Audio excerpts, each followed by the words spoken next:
There is a scene in Season 7, Episode 11 of Adventure Time called Stakes Part 6, Take Her Back, where Marceline is dying. She has been poisoned. Her body is shutting down, and Princess Bubblegum, who has spent most of the series presenting herself as the most rational, most controlled person in the room, falls apart. She does not fall apart loudly. She does not scream or cry or beg. She sits beside Marceline and talks to her quietly about nothing in particular. And the quietness is the thing that breaks you, because you can hear in the quietness everything Bubblegum will not say. You can hear the centuries of distance she put between them. You can hear the regret for every conversation that did not happen because she was too busy running a kingdom. You can hear the specific private terror of a person who spent 1,000 years building walls and is now watching the one person who made the walls feel pointless slip away on a couch. Marceline does not die. The show saves her, but the scene stays. It lingers in the way that real grief lingers, not because of what happened, but because of what almost happened.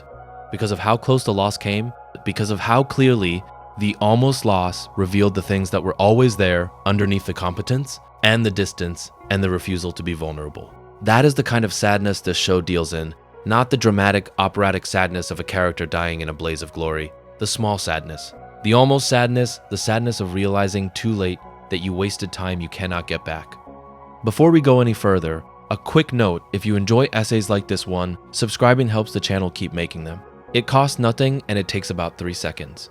Now, back to it. Adventure Time did not start sad. If you watch the first season, what you find is a show that is almost aggressively cheerful. Finn punches things, Jake stretches into funny shapes. The Candy Kingdom is pink and sweet and populated by citizens whose greatest crisis is usually whether to have a party.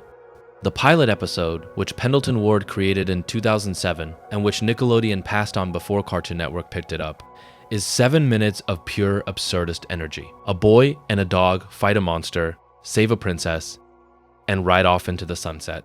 There is no sadness, there is no subtext, there is barely even a plot.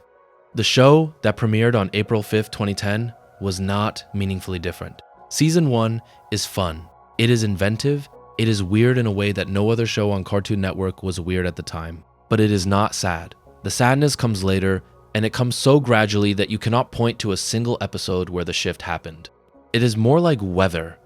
One day you look up and realize the sky has been gray for a while, and you cannot remember the last time it was blue. The question is why? Why did a show that began as a joyful, irreverent comedy about a kid fighting monsters in a candy kingdom become one of the saddest animated series ever made? The answer is not singular. There are at least 5 reasons, and they overlap and reinforce each other in ways that make separating them nearly impossible. But they are worth trying to separate. Because understanding why Adventure Time got sad is, in a strange way, understanding why growing up is sad, and why the things you loved as a child become more complex and more painful the longer you carry them. The show's relationship with sadness is also visible in the way it handles music. Adventure Time is, for a cartoon about a boy and his dog, an extraordinarily musical show. Characters sing constantly. Original songs appear in dozens of episodes. And the songs, overwhelmingly, are sad. Not sad in the way that pop ballads are sad, performatively with big crescendos and dramatic key changes. Sad in the way that a person sitting alone with a guitar is sad. Quietly, without audience, without the expectation of being heard. Marceline is the show's primary musical voice, and her songs are almost uniformly about loss. I'm Just Your Problem, from What Was Missing, Season 3, Episode 10, is ostensibly a confrontation between Marceline and Bubblegum, but the lyrics describe the specific pain of being dismissed by someone you love. Everything Stays, from the Stakes miniseries, is a lullaby about the persistence of change, and its melody is so simple and so quietly devastating that it has become one of the most recognizable pieces of music the show produced. Rebecca Sugar wrote both of these songs, and her musical sensibility, folk-influenced, harmonically simple, melodically sticky, became the template for the show's emotional register. The genius of using music as the vehicle for the show's sadness is that music bypasses the analytical parts of your brain. You can watch a sad scene and intellectualize it. You can understand why a moment is supposed to be sad without actually feeling sad. But when the sad moment is accompanied by a melody, the melody gets into your body. It lodges somewhere beneath conscious thought. You hum it later, in the shower, on the way to work, and the humming brings the feeling back without the context. You are suddenly sad and you cannot quite remember why, and then the melody resolves and you remember Marceline. Ice King, a scrapbook, a 1,000-year-old song. And the sadness is fresh again, as fresh as the first time you heard it, because music does not decay the way memories do. Music stays. Time Adventure, the song that plays over the show's final montage, is written by Sugar even though she had left the show years earlier. She came back to write it because no one else could have written it. The song articulates the show's central thesis about grief, that the moments you shared with the people you lost are not gone. They exist permanently in the time where they happened. The past is not a place you have left. It is a place that still exists, running parallel to the present, and the people who were alive in it are still alive there. You cannot visit them, but knowing they are there, knowing that the moment is preserved somewhere in the structure of time, is offered as a kind of comfort. Whether this is actually comforting depends on you. The show does not insist. It offers the idea and lets you do with it what you will. But the melody carries the idea past your defenses, past your skepticism, past your reasonable objection that time is linear and the past is not literally preserved and the dead are not literally still alive somewhere. The melody says, yes, I know all of that. And listen anyway. Feel it anyway. Let the idea be true for the length of the song, even if you cannot believe it when the song is over. That is what music does in Adventure Time. It creates a space where the show's emotional truths can land without being intercepted by the viewer's rational defenses. It is the show's most powerful tool for generating sadness, because it is the tool that requires the least cooperation from the viewer. You do not have to understand the mythology. You do not have to remember the backstory. You do not have to track the relationships, or the timelines, or the thematic through lines. You just have to hear the melody, and the melody does the rest. The show uses this tool with remarkable restraint. Not every episode has a song. Not every emotional moment is musicalized. The show saves its music for the moments that need it most, which means that when a song does appear, you know you are in the presence of something the show considers important. The silence between songs is its own kind of communication. It says, the show could make you feel this at any moment. It is choosing not to. It is holding the music in reserve, the way a good storyteller holds the most important detail until the end. And when the music finally comes, the relief and the sadness arrive together, inseparable, like the first rain after a drought. Finn's relationship with music deserves its own consideration. Finn is not a musician in the way Marceline is. He does not play instruments, but he sings, casually, spontaneously, the way children sing, without self-consciousness or performance. In the early seasons, Finn's singing is joyful and silly. He makes up songs about fighting and treasure, and Jake being awesome. The songs are nonsense, and their nonsensicality is charming. They are the sounds of a kid who has not yet learned that the world has reasons to be quiet. In the later seasons, Finn sings less. When he does sing, the songs are different. They are shorter, softer, more likely to trail off mid-phrase as if Finn started singing out of habit and then remembered partway through that the song no longer fits. This diminishment of Finn's musical voice is never commented on by the show. No character says to Finn, "You used to sing more." But the absence of the singing is felt, the way any absence is felt, not as a presence but as a space where something used to be. And the space where Finn's songs used to be is one of the quietest, most understated expressions of sadness in the entire series. The role of color in the show's sadness is more important than it might initially appear. Adventure Time's color palette shifts noticeably across its run. The early seasons are saturated, bright pinks, vivid greens, intense blues. The colors are the visual equivalent of Finn's early enthusiasm, loud, confident, unambiguous. As the show matures, the palette becomes more muted. The shadows deepen. The backgrounds develop more texture and detail. The color begins to do emotional work that the dialogue does not. Puhoi, Season 5, Episode 16, is one of the earliest episodes to demonstrate this principle. Finn enters an alternate dimension made entirely of pillows, where he lives an entire life, growing old, marrying, having children, before returning to his own world as a young boy. The pillow dimension is rendered in softer, warmer colors than the rest of the show. The pinks are gentler. The whites are creamier.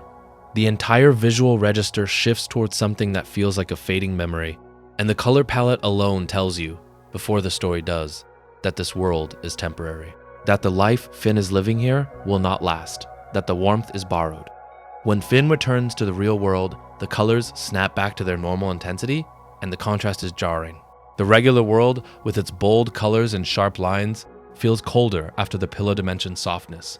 And Finn has forgotten his other life almost immediately. A single tear rolls down his cheek, before the memory dissolves.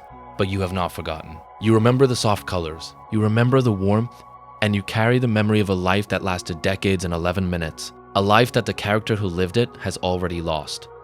The Music Hole, Season 7 episode 27, uses color differently. The episode features a sentient music hole, a being that exists in the ground and produces music from the resonance of the earth itself, and the scenes with the music hole are rendered in deeper, richer tones than the rest of the episode. The music hole's world is a world of depth and resonance, of sounds that have been traveling through the earth for centuries, of vibrations that carry the emotional residue of everything that has ever happened above ground. The color tells you that this place is old and deep and full of accumulated feeling. And the feeling is sad, because accumulated feeling in Adventure Time is always at least partially sad. The show's use of darkness, literal darkness, the absence of light, also becomes more sophisticated as it matures. Early episodes are brightly lit, even in nighttime scenes. The darkness is a suggestion rather than a reality. Later episodes allow genuine darkness into the frame. Characters are partially obscured by shadow. Backgrounds disappear into blackness. The visual space of the show contracts, forcing the characters into smaller, more claustrophobic compositions that reflect their emotional states. Catch Up, Season 9 Episode 2, alternates between two stories, one told in a bright, stylized art style, and one set in the real world of Ooo with its usual animation. The contrast between the two visual registers creates an unsettling effect, as if the show is reminding you that its visual world is a choice and that other choices are possible. The bright, stylized story is cheerful and funny. The real-world story is quieter and sadder, and the alternation between them reproduces in visual form the emotional experience of being an adult who can still access childlike joy but cannot sustain it. Who keeps falling back into the quieter, more complex register that adulthood demands. All of this visual work supports and deepens the show's emotional content without replacing it. Adventure Time is not a show that relies on visual tricks to generate emotion. It is a show that uses every tool at its disposal: writing, voice acting, music, color, composition, timing, to create emotional experiences that are more than the sum of their parts. The sadness you feel watching Adventure Time is not produced by any single element. It is produced by the convergence of all elements. By the way, the writing supports, the music supports, the color supports the voice acting, supports the composition. Each one reinforcing the others until the emotional impact becomes something that cannot be resisted because it is coming from every direction at once. This is why the show works as background listening, as a thing to fall asleep to. The sadness is not aggressive. It does not demand your attention. It simply exists in the audio, in the rhythms of the dialogue, in the melodies of the songs, in the tone of the voices.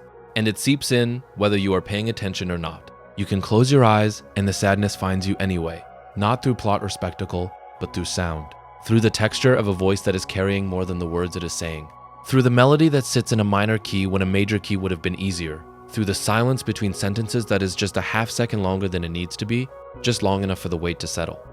The way the show handles Jake is essential to understanding its sadness because Jake is the character who seems least affected by it. Jake is easygoing. Jake rolls with things. Jake does not overthink his emotions or spiral into existential dread. He stretches, he eats, he loves Lady Rainicorn, he goes on adventures with Finn, and he sleeps well at night.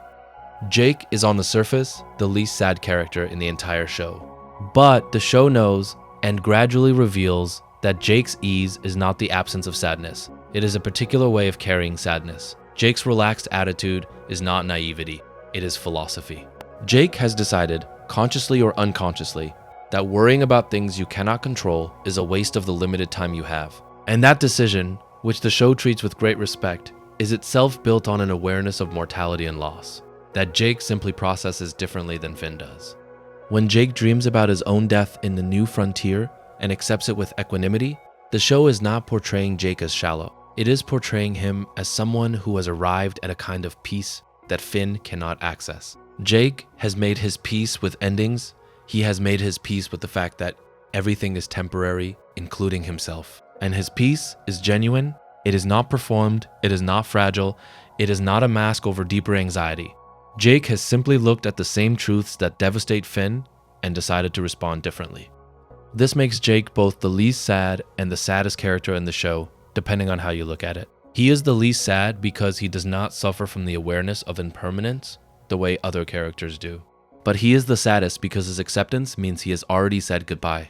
To Finn, to Lady Rainicorn, to his life. He has said goodbye to everything, preemptively, and the premature farewell is what allows him to be fully present in every moment. He is not clinging to anything, because he has already released everything. And the release, while peaceful, is also a form of grief. It is grief that has been processed so thoroughly that it no longer looks like grief. It looks like ease. It looks like joy. But it is built on the same awareness of loss that drives Finn into depression and Marceline into isolation and Bubblegum into control. The show reveals this most clearly in Jake the Brick, Season 6, Episode 20, where Jake spends an entire episode sitting inside a brick wall narrating the events of the natural world around him. A bunny builds a dam. Rain falls, the dam breaks, the bunny is swept away by the flood, and Jake narrates all of this with the calm, attentive focus of a nature documentary host, observing the cycle of effort and destruction and renewal without judgment, without anxiety, without the need to intervene. The episode is beautiful. It is also, if you sit with it, profoundly melancholy. Jake is watching a creature pour its energy into building something that will be destroyed, and he is not sad about it, and his lack of sadness is the sadness, because Jake has generalized from the bunny situation to his own. He knows that everything he builds will also be destroyed.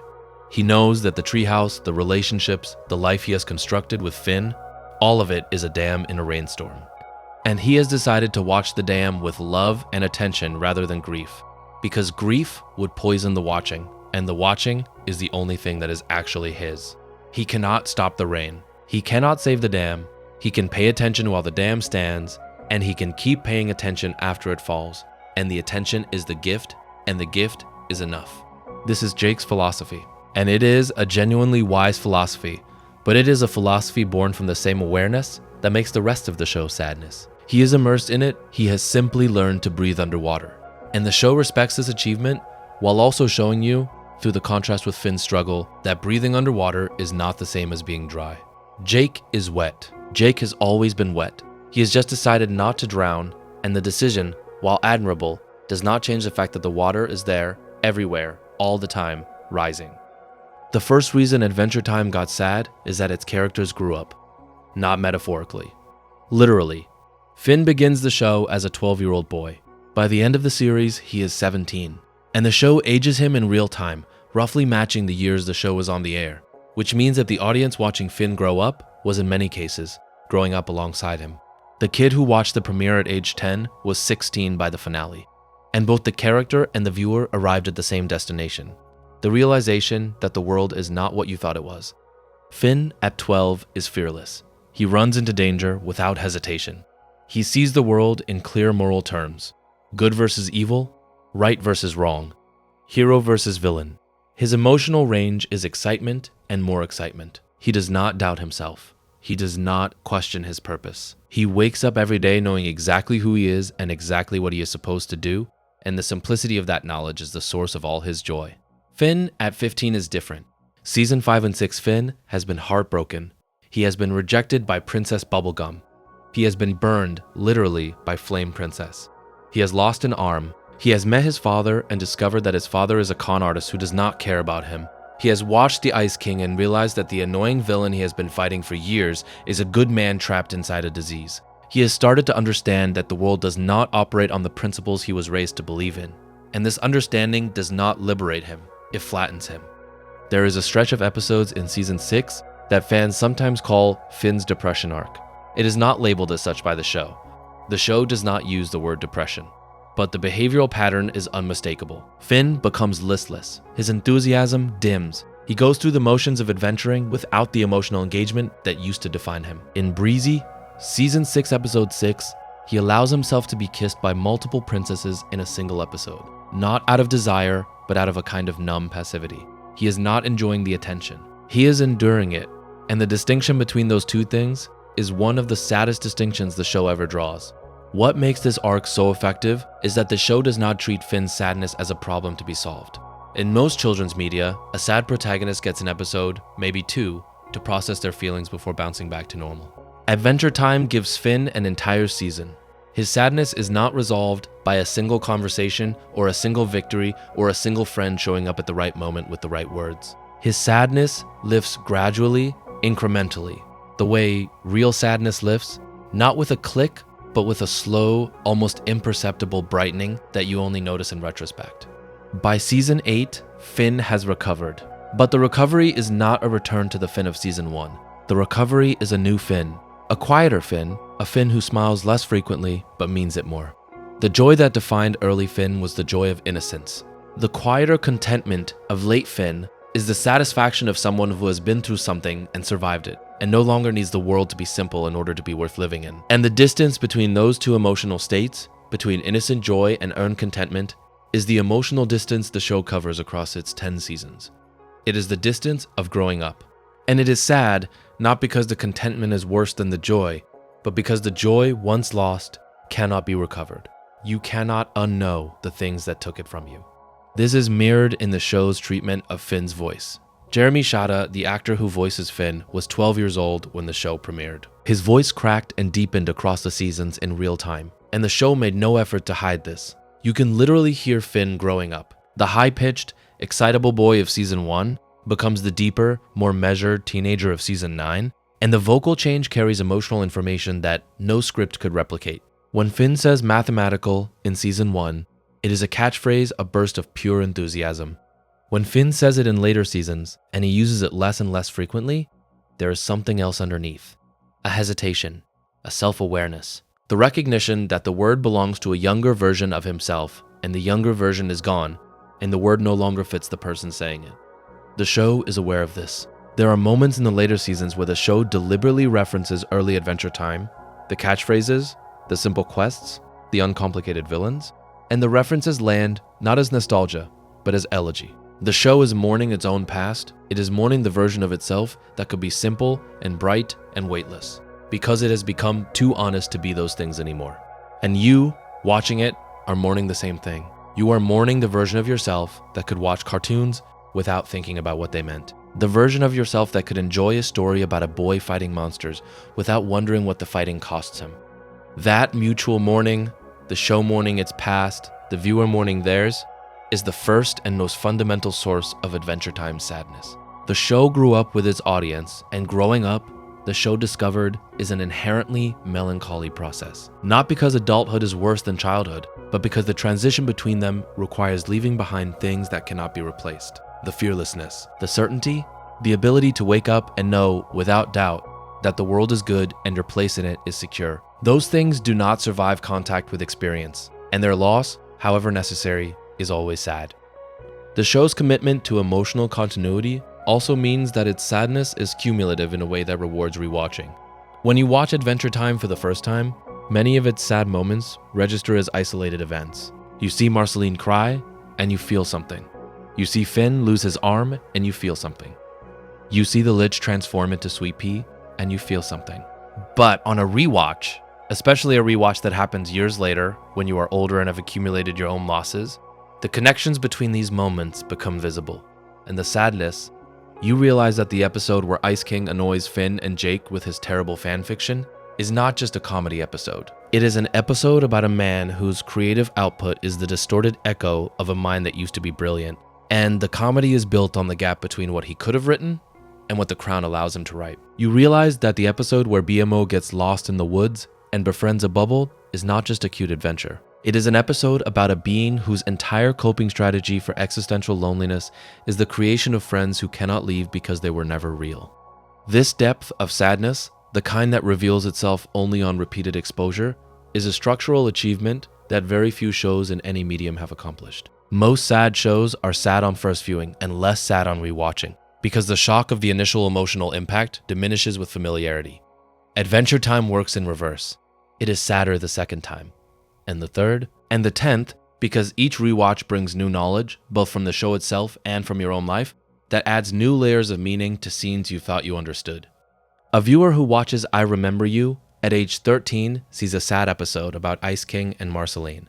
The same viewer, rewatching at 23 after watching a grandparent decline with dementia, sees something different. The same episode, the same words, the same animation, but the meaning has shifted because the viewer has shifted and the show was built with enough depth to accommodate that shift.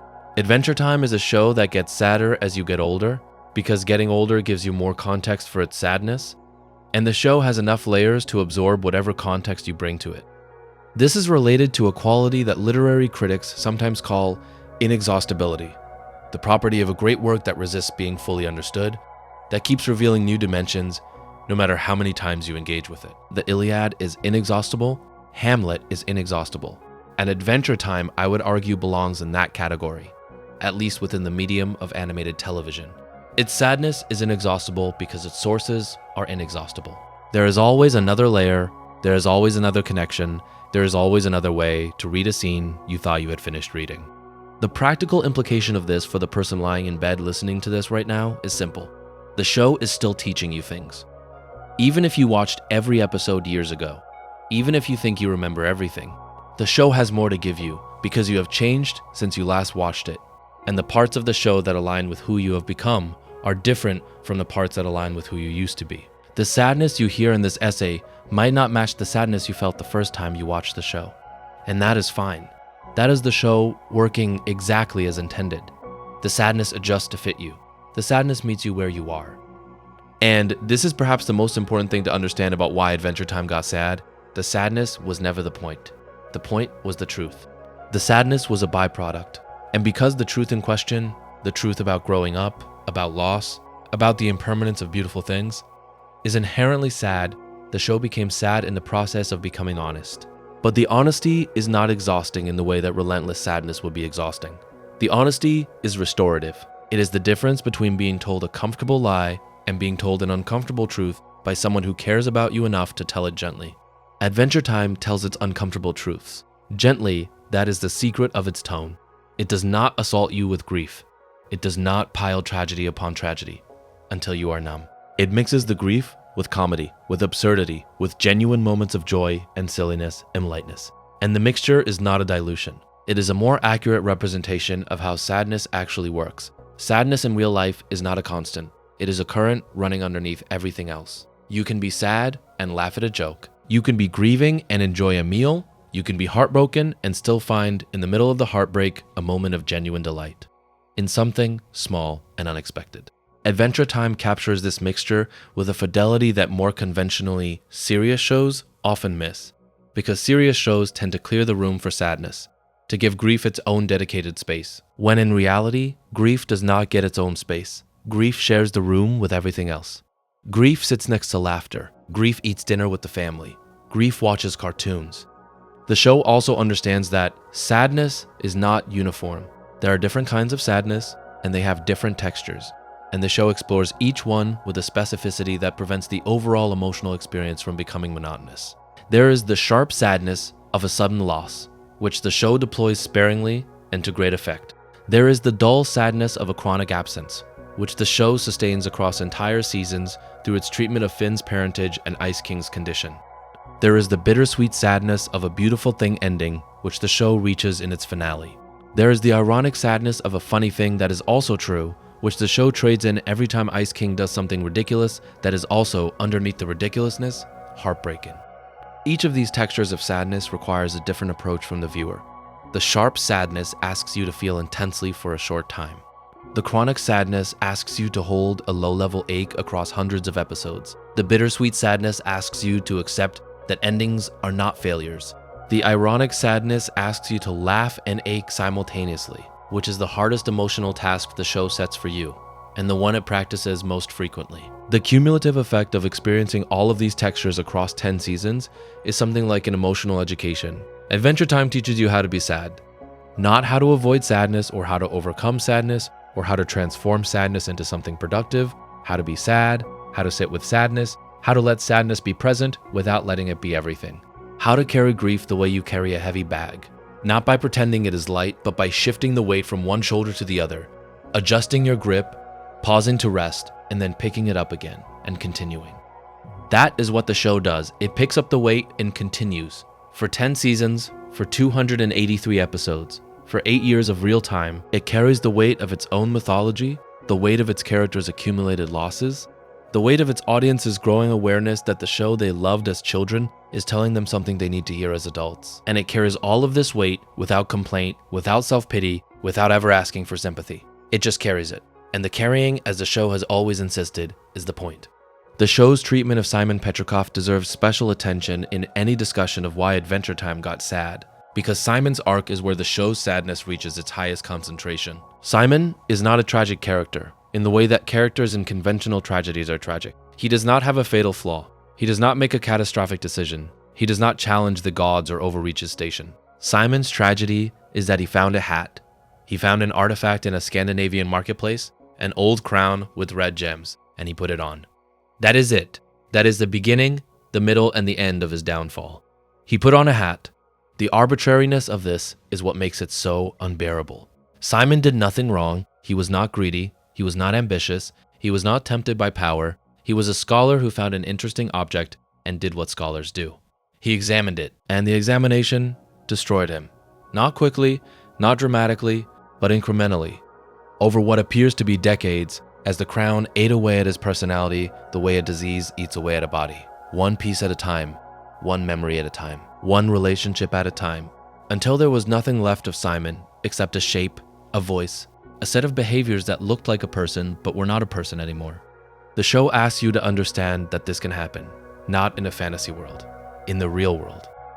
People lose their minds not because they deserve it, not because they made bad choices, not because the universe is punishing them. They lose their minds because the machinery of the brain is fragile, and sometimes the machinery breaks, and when it breaks, the person inside disappears. And the people who love them have to watch, have to stand beside the body that used to contain their friend, their father, their partner, and talk to it, and care for it, and mourn the person who is gone even though the body is still there. I Remember You is the episode where this parallel becomes explicit. Marceline knows who Simon was. She has the scrapbook, she has the memories. She remembers the man who saved her life during the Mushroom War, who sang to her, who kept her safe, who slowly, inexorably became someone else. And now she is sitting in a room with the someone else, and the someone else has no idea why she is crying. And the gap between his obliviousness and her grief is the Grand Canyon of the show's emotional landscape. Everything the show has ever been sad about, loss, change, the passage of time, the failure of love to prevent suffering, is contained in that gap. And the gap cannot be closed. That is the part that makes it truly devastating. The gap is permanent. Simon is not coming back. Ice King is not going to wake up one day and remember who he used to be. The crown has done its work, and the work is final, and Marceline has to live with the finality forever.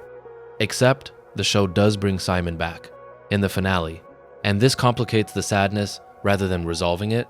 When Betty merges with Golb and the crown's power is broken, Simon's mind returns.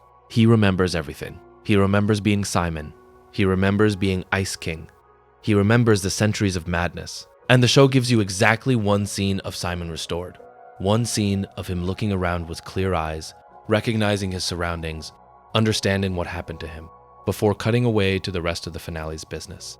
The scene is not triumphant, it is not joyful. Simon looks stunned. He looks like a person who has been asleep for a very long time and has woken up in a world he does not recognize. The woman who saved him is gone, absorbed into the cosmic entity that was the price of his restoration.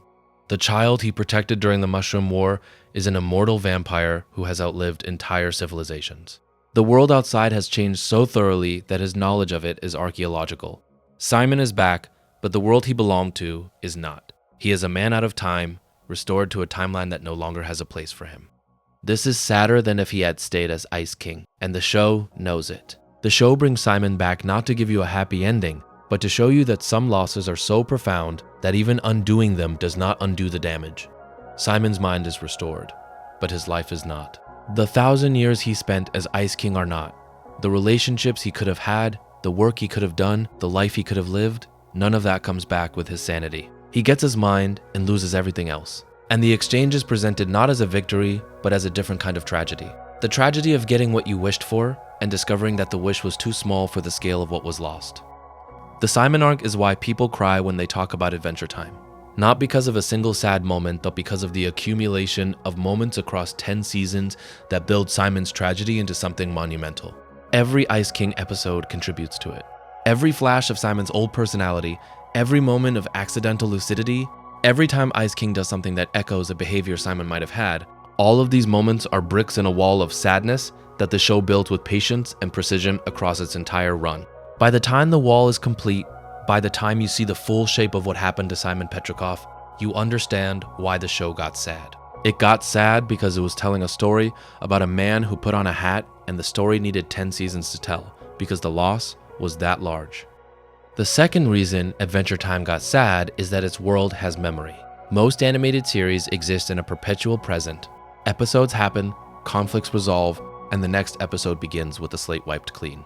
Characters do not remember their injuries. Relationships do not accumulate damage. The world does not carry scars. This is by design. It allows episodes to be aired in any order, it prevents viewers from getting lost, and it keeps the tone consistent. Adventure Time rejected this model almost from the beginning, and the rejection is the source of much of its emotional power.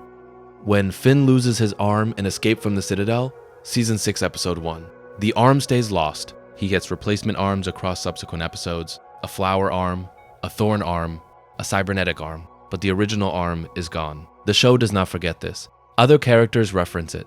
Finn's fighting style changes. The grass sword, which caused the arm loss, continues to evolve as an entity with its own will. The injury becomes part of the show's ongoing narrative in a way that transforms it from a shocking moment into a permanent feature of the world. This commitment to consequence is what makes Adventure Time sad, because consequence is inherently sad. If actions do not have lasting effects, then nothing matters very much, and a world where nothing matters cannot generate real emotion. But if actions do have lasting effects, if losses accumulate, if relationships carry the weight of past failures, if the world remembers what happened to it, then the potential for sadness becomes enormous. Adventure Time chose the second model, and in doing so, it chose sadness as an inevitable feature of its storytelling. Consider the relationship between Marceline and the Ice King. In a show without memory, this relationship would be a single episode. The reveal that Ice King used to be Simon, the emotional beat of Marceline recognizing her old protector, and then the reset. Next episode, everything back to normal. Adventure Time does not do this. After I Remember You reveals their shared past, the show carries that revelation forward for the rest of the series. Finn and Jake now know that Ice King is Simon. Marceline now has to interact with Ice King knowing who he used to be. And the gap between who Simon was and who Ice King is becomes a permanent feature of the show's emotional landscape. A wound that does not heal because the cause of the wound is ongoing. Every time Ice King appears in a later episode, the sadness of I Remember You is present.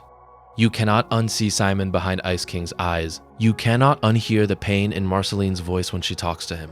The show has given you knowledge that changes every subsequent interaction, and that knowledge is, by its nature, sad.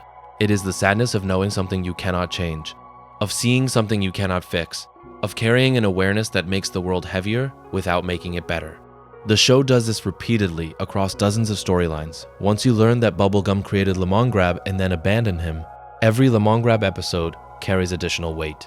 Once you learn that Jake was born from an alien parasite, every lighthearted Jake episode has a shadow underneath it. Once you learn that the entire world of Ooo is built on the ruins of human civilization, every bright landscape and sunny meadow becomes a memorial to something that was destroyed. This accumulation of knowledge is what separates Adventure Time's sadness from the sadness of shows that deploy tearjerker episodes as standalone events. A show can make you cry with a single sad episode without being a sad show.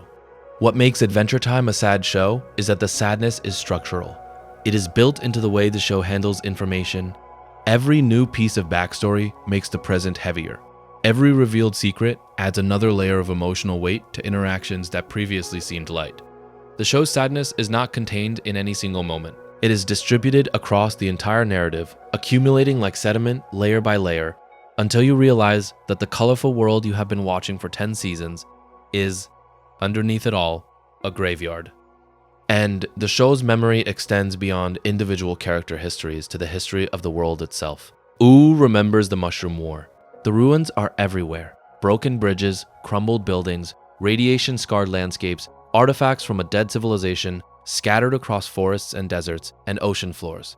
The show treats these artifacts with a casualness that is itself a form of sadness. A character will walk past a rusted car or a collapsed highway overpass, and the show will not comment on it, will not zoom in, will not acknowledge the tragedy of what that object represents. It is just there, part of the scenery. The dead civilization is so thoroughly absorbed into the landscape that its remnants are barely noticeable anymore, and the fact that they are barely noticeable is, if you think about it, the saddest thing of all.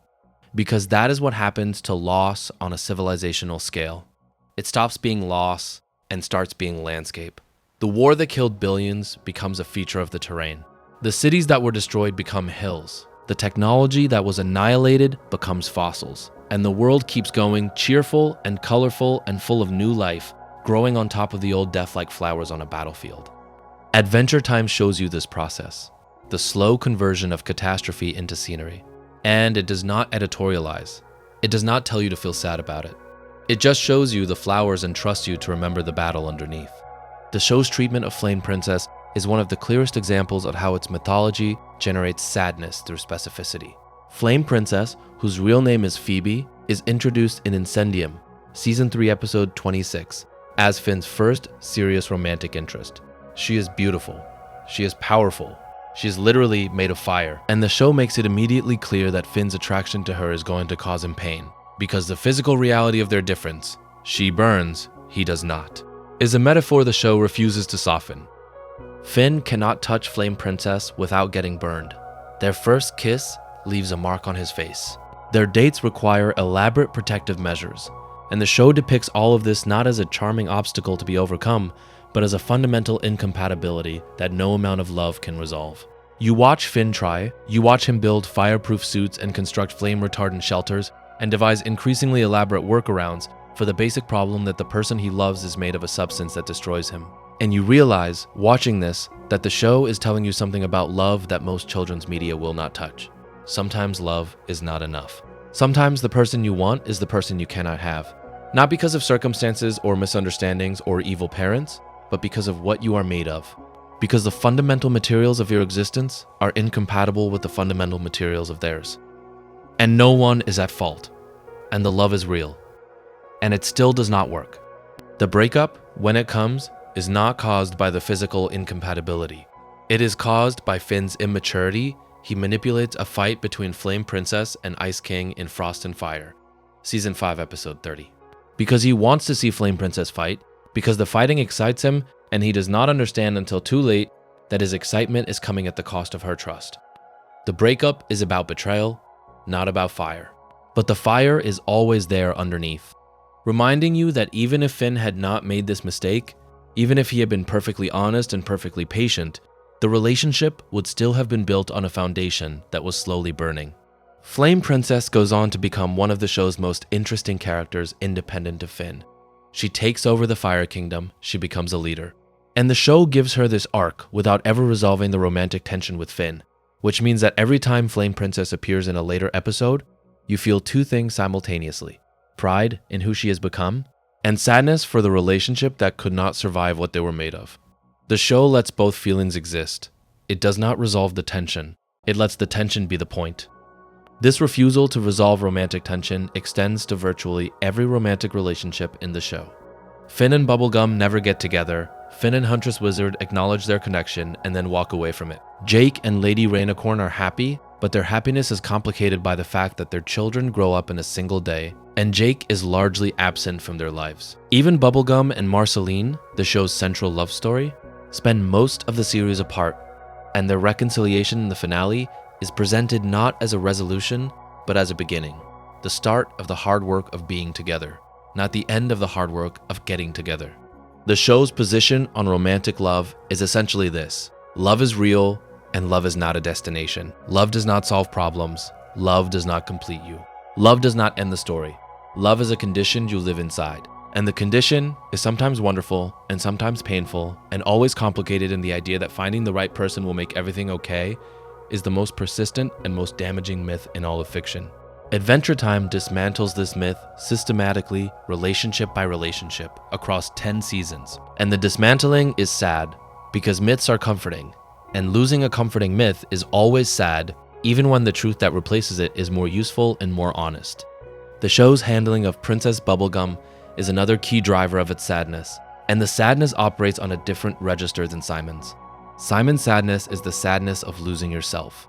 Bubblegum's sadness is the sadness of being yourself too completely, too rigidly, too competently, for so long that you lose the ability to be anything else. Bubblegum is brilliant. She is probably the most intelligent character in the show.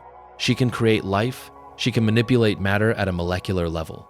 She can build weapons, design civilizations, cure diseases, reverse death. And the show gradually reveals that her brilliance is a cage, because when you can solve any problem, you start to believe that every problem has a solution.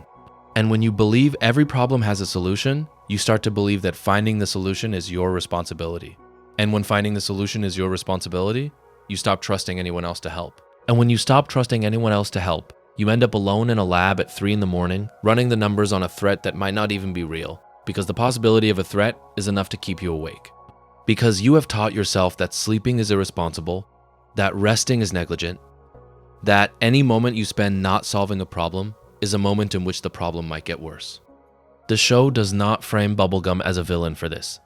It does not even frame her as wrong, exactly. It frames her as a person whose greatest strength is also her greatest limitation, and the limitation is invisible to her because it looks identical to her strength. She cannot tell the difference between vigilance and paranoia. She cannot tell the difference between protection and a control. She cannot tell the difference between leadership and authoritarianism. And the show's sadness about Bubblegum is not that she is a bad person doing bad things. It is that she is a good person doing questionable things for genuinely good reasons. And the goodness of her reasons makes it impossible for her to see the harm in her methods. Her relationship with Marceline is the clearest window into this dynamic. Bubblegum loves Marceline. The show makes this explicit by the end, and strongly implied for years before that. But Bubblegum's love is conditioned by her need to control. She loves Marceline, but she loves the Candy Kingdom. More, or rather, she cannot separate her love for any individual from her sense of responsibility for the collective. She chose the kingdom over Marceline. She chose duty over connection. And the show reveals across many episodes that this choice damaged both of them in ways that neither has fully processed. Varmints, Season 7, Episode 2, is the episode where this damage becomes visible. Bubblegum and Marceline go on an adventure together, their first substantial interaction in a long time. And the subtext of the entire episode is the question of whether two people who hurt each other can become safe for each other again. They do not resolve this question about their feelings. They fight some varmints, they get muddy, they sit together at the end, and the silence between them is full of everything they are not saying. The sadness of Bubblegum and Marceline is the sadness of wasted time. They could have been together. They chose not to be. They chose responsibility and fear, and the comfortable distance of acquaintanceship over the terrifying vulnerability of intimacy. And the show's treatment of this, its refusal to rush the reconciliation, its insistence that trust is rebuilt slowly if it is rebuilt at all, mirrors the real experience of reconnecting with someone you loved and lost. It is not romantic. It is not cinematic. It is awkward and difficult and full of long pauses where neither person knows what to say, because the thing they want to say is too large for any sentence. When the kiss finally happens in the finale, it is earned. But earned does not mean painless. The kiss is shadowed by the knowledge of how long it took, by the centuries of avoidance, by the conversations that did not happen, by the version of their relationship that could have existed if either of them had been brave enough to choose it earlier. The kiss is a beginning, but it is a beginning that carries the weight of an ending. The ending of the period in which they were apart, which lasted so long that it became a defining feature of both their characters. They are people who were apart. They will always be people who were apart. The togetherness does not erase the apartness, it just adds another layer to it. This is a deeply sophisticated understanding of love and time, and it is one of the reasons the show became sad. Because a show that understands love this way, as something that carries its entire history with it, that cannot be separated from the hurt that surrounded it. That is always shadowed by the version of itself that did not happen. Cannot be consistently cheerful. The understanding itself is sad. Not depressing. Not nihilistic, but sad in the way that looking at an old photograph is sad, even when the photograph is of a happy moment. Sad because the moment is gone. Sad because you cannot go back. Sad because the person in the photograph is you, but also not you, because you have changed since then, and the changing is irreversible, and the irreversibility is the thing that makes the photograph beautiful, and the thing that makes it break your heart. And then there is the question of what it means for a children's show to be sad at all. This is not a trivial question. Children's media occupies a peculiar position in culture. It is expected to be fun. It is expected to be safe. It is expected to protect its audience from the full weight of reality, to filter the world through a lens that removes the sharpest edges and presents a version of existence that is manageable for young minds.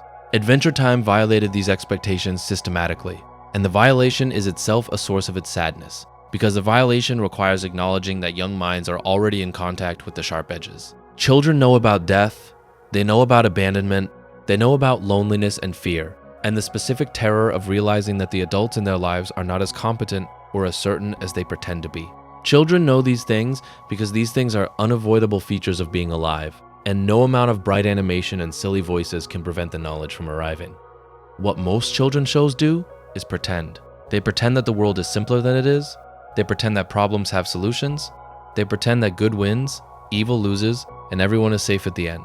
And these pretenses are not necessarily harmful, they can be aspirational, they can model a kind of optimism that children need in order to develop resilience. But they are pretenses, and children know they are pretenses. And the knowledge that the adults in their lives are pretending, that the stories they are being told are filtered versions of a reality they can already sense, creates its own kind of sadness. The sadness of being patronized, the sadness of knowing that you are being protected from something that has already found you. Adventure Time does not pretend, or rather, it pretends in the way that all fiction pretends. It creates a world that is not real and populates it with characters who do not exist. But it does not pretend about the emotional content of that world. The emotions are real. The sadness is real. The loss is real. And by presenting real emotions in a fictional context, the show gives its audience permission to feel things that other shows ask them to suppress. You are allowed to be sad here. You are allowed to be confused. You are allowed to feel things that do not have names, things that sit in the space between happiness and grief, things that resist the binary categories that children's media usually offers. This permission is paradoxically comforting. Being told the truth by a story you trust is more comforting than being told a lie, even if the truth is sad, because the truth validates your experience. The truth says, yes, the world is like this. Yes, people lose each other. Yes, growing up means leaving things behind. And yes, you are right to feel sad about it. You are not weak for feeling sad. You are not broken. You are paying attention. Adventure Time is a show for people who are paying attention. It always has been. Its humor rewards attentiveness. Its mythology rewards patience. Its emotional depth rewards the willingness to sit with discomfort rather than reaching for the remote. And its sadness, the deep, structural, accumulated sadness that builds across 10 seasons and 283 episodes, rewards the most difficult thing of all, the willingness to care about something that you know will end. Because the show does end. All shows end. All stories end. All people end. And the sadness of this, the universal, inescapable, irrefutable sadness of impermanence, is the foundation on which Adventure Time built everything. The comedy, the adventure, the friendship, the love, the strangeness, the beauty. All of it is built on the understanding that none of it will last, and all of it matters anyway, and the mattering is the miracle, and the miracle is enough. The third reason Adventure Time got sad is that its creator let it. Pendleton Ward, who created the show and served as showrunner for the first 5 seasons, has spoken in interviews about his own struggles with depression and anxiety. He has described the creative process of making Adventure Time as increasingly emotionally exhausting, and his departure from the showrunner position after season 5, he remained as a consultant, coincided with the period in which the show's sadness deepened most dramatically. This is not a coincidence, though the relationship is more complex than simple autobiography. Ward built Adventure Time as a show that could contain anything. The rules were loose. The tone could shift from absurdist comedy to genuine horror within a single episode. The world was big enough and strange enough that any story could be told within it. And the people who inherited the show after Ward stepped back, Adam Muto, who served as showrunner for the remaining seasons, and the team of writers and storyboard artists who shaped the show's later direction, used that freedom to push the show into emotional territory that Ward had opened the door to but had not fully explored. The storyboard-driven process of Adventure Time is crucial to understanding why the show got sad. Unlike most animated shows where scripts are written first and then handed to artists to animate, Adventure Time's episodes were largely created by storyboard artists who developed both the visual storytelling and the dialogue simultaneously. This meant that the emotional content of each episode was inseparable from its visual presentation. The sadness was not written and then illustrated. It was conceived as a visual emotional unit, and the artists who were given the freedom to create these units brought their own emotional experiences to the work. Rebecca Sugar, who worked on Adventure Time as a storyboard artist and songwriter from seasons 2 through 5 before leaving to create Steven Universe, is responsible for some of the show's most emotionally devastating moments. I Remember You, the Ice King and Marceline episode that fundamentally changed the show, was storyboarded by Sugar and Cole Sanchez. The song in that episode, Remember You, was written by Sugar. And the emotional specificity of that episode the way it captures the exact feeling of watching someone you love lose themselves, reflects Sugar's particular gift for translating internal emotional states into visual and musical form. Sugar's departure from the show after season 5 did not end the show's capacity for sadness. If anything, the show became sadder. But it became sad in a different way. Sugar's sadness was often musical, often romantic, often centered on the ache of connection and disconnection between two people. The sadness of the later seasons, guided by Muto and artists like Jesse Moynihan, Eiko Castuera, Hannah K. Neister, and Tom Herpich, was more existential. It was less about what people feel for each other and more about what it means to exist in a universe that does not care whether you exist or not. This shift is visible in the types of stories the show tells in its later seasons. Seasons 6 and 7 contain some of the most philosophically ambitious episodes in the series. Astral Plane, where Finn's consciousness drifts through the universe observing suffering he cannot alleviate. Germain, where Jake's brother has a quiet breakdown about inherited obligation.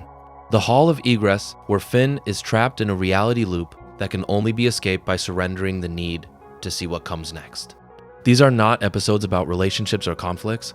They are episodes about the human condition, and they approach their subjects with a directness that earlier seasons avoided. The show got sad, in part because the people making it got older.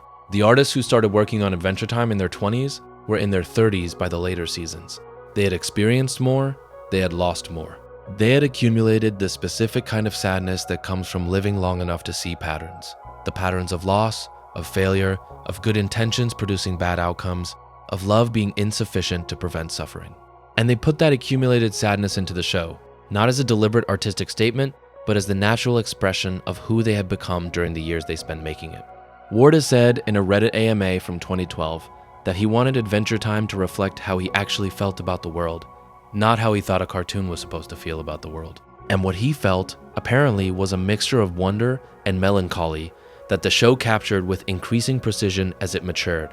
The wonder never left. Adventure Time remained inventive and surprising and weird until its final episode. But the melancholy deepened. The wonder became sadder. The invention became more emotionally freighted. And the show allowed this because the show was designed, from the beginning, to be honest.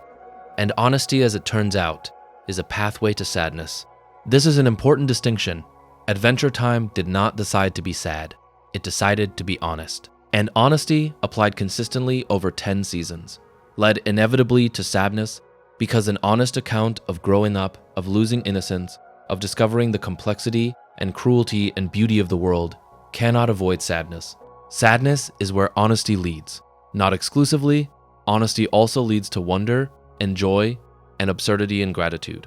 But sadness is always there, underneath, because an honest look at life reveals that loss is woven into the fabric of experience so thoroughly that it cannot be separated out without losing the experience itself. There is also the question of what the show does with its secondary characters, the characters who exist at the margins of the story, who do not get full arcs, who appear for an episode or two and then vanish back into the background. In most shows, these characters are disposable, they serve a function, and then they are gone. Adventure Time treats them differently. It gives them just enough depth to make their disappearance noticeable, just enough specificity to make you wonder what happened to them after the camera moved on. Consider Shoko. Shoko appears in The Vault, Season 5, Episode 34, as one of Finn's past lives. She is a one-armed girl living in a pre-Candy Kingdom version of Ooo, and her story is told in a single episode as a memory that Finn accesses through meditation. Shoko is an orphan. She is taken in by a crime boss who uses her for thefts. She is sent to steal an amulet from a young princess Bubblegum, and in the process, she forms a genuine connection with Bubblegum, a connection that makes the betrayal of stealing the amulet even more painful. Shoko falls into a river of toxic waste after the theft and dies. Her body is absorbed into the landscape, and centuries later, the tree that grew from her remains becomes the foundation of Finn and Jake's treehouse. That last detail is the one that stays with you. Finn has been living inside a tree that grew from the body of his past life. His home is a monument to a death he does not remember. And the show reveals this in a single episode and then moves on, never returning to Shoko, never exploring the implications further, leaving the revelation sitting in the soil of the narrative like a seed that will never be watered. The sadness of this is not in Shoko's death, which is tragic but distant. The sadness is in the specificity of the connection, the fact that Finn's home grew from the body of someone who was, in a cosmic sense, him. The fact that every morning, when Finn climbs down the treehouse ladder, he is climbing down the remains of a girl who died alone and afraid, and far from anyone who cared about her. The show trusts you to make this connection. It does not underline it, it does not have Finn reflect on it. It just tells you the fact and lets you carry it. This approach, reveal, release, move on, is one of the show's signature emotional techniques. It tells you something devastating and then does not dwell on it. It does not give you time to process. It does not give you a cathartic scene where characters acknowledge the weight of what they have learned. It drops the weight on you and keeps walking. And you have to carry it by yourself, and the carrying is the experience the show wants you to have. Fern is another character who embodies this technique. Fern is a grass clone of Finn, created in Reboot Season 8 Episode 27, and his existence is sad on a level that the show barely scratches the surface of. Fern is Finn. He has Finn's memories, Finn's personality, Finn's desires, but he is not Finn. He is a copy, a version, a thing that looks like the original and feels like the original, but knows on some level that it is not the original. And this knowledge, the knowledge of being the derivative, of being someone else's echo, corrodes Fern from the inside. Fern wants to be Finn. He wants Finn's life, Finn's friends, Finn's place in the world. And the show gives you enough time with Fern to understand that his desire is not malicious. It is existential. He is asking the same question that anyone who has ever felt like a copy of someone else has asked. If I have the same memories and the same feelings and the same values, what makes me less real?